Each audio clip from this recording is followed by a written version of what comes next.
Gnome Village. Different modelling pastes. In this activity, we're going to combine different modelling pastes to make a whole gnome village.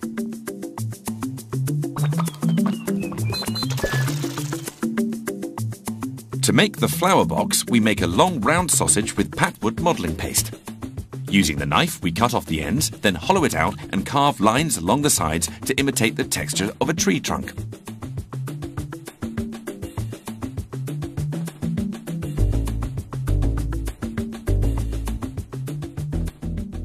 To make the legs of the flower box, we make a thinner sausage from the paste, cutting it in half and giving it the same wooden texture.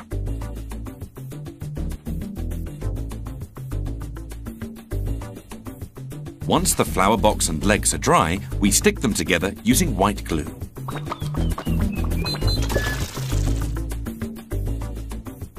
To make the tree on which the gnomes hang their clothes to dry, we make a strip of patwood modelling paste and roll it to make the trunk. Then we make a base to stand the tree and, using the knife, hollow out the top part.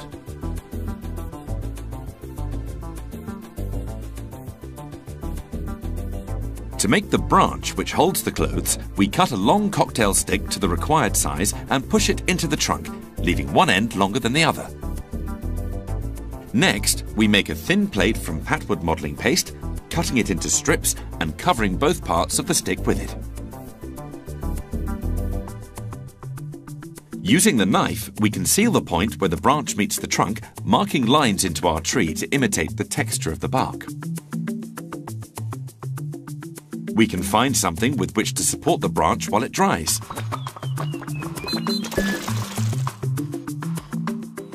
To make the well beam, we make a small strip from patwood modelling paste, using the knife to mark it with a few lines.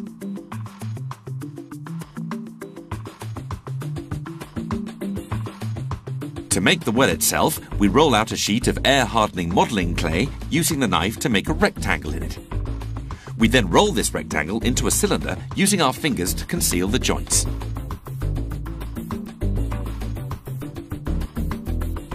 Using the knife, we mark lines around the well to imitate the stones. Over the well mouth, we place two parallel pieces of cocktail stick and over them the beam. Once it is dry, we colour the well using grey poster paint. To make the base of the house, we make a large thin sheet of air-hardening modelling clay, placing the lid from a tin underneath to form a relief. We place the house over this sheet and use the knife to trim the edges of the base. To make a path, we roll out another sheet of air-hardening modelling clay, using the mouth of a bottle to cut out several circles in it.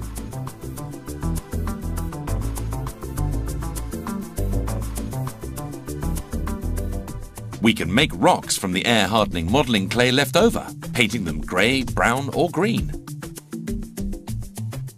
Using the bottle mouth, we cut the circles on one side so that they fit together. We can make flower petals from the pieces left over.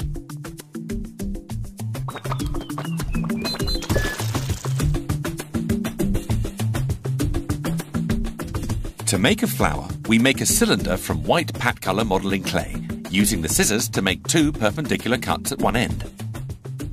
We then shape the four parts into which we've divided this tip to simulate petals.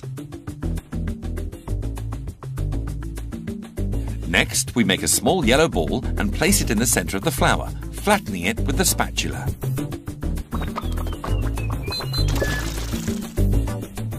To make a mushroom, we mix red and yellow pat colour modelling clay together to make orange, flattening this into a rounded shape.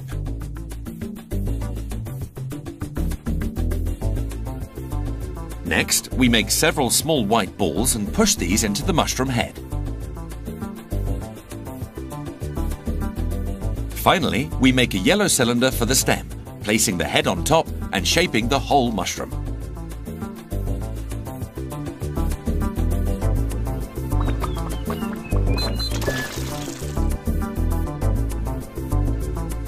To make the worm, we make several balls from differently coloured pat color modelling clay. Next, we make one red ball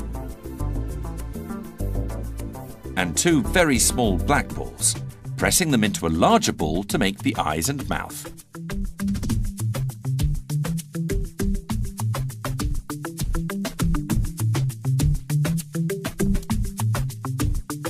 Finally, we join the different balls at the back of the head, alternating the 2 colours.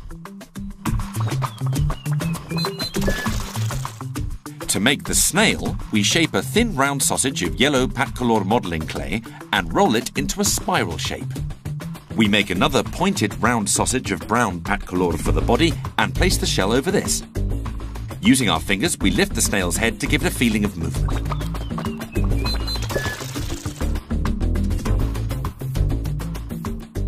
To make the grass, we push orange Patcolor modelling clay through a small colander, pressing down with our fingers. Using the knife, we then cut off the patches of grass.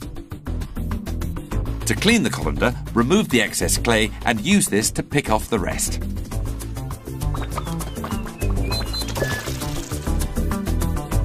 To make a stem, make a long round sausage of yellow paste and use the scissors to make little cuts on either side. Next, using our fingers, we open out the leaves a little, smoothing over the cuts. To make a flat leaf, we roll out a sheet of green Patcolor modelling clay and use the scissors to cut a leaf of the size we want. Then we use the knife to mark the nerves. Once all the pieces are dry, we are ready to assemble our own gnome village.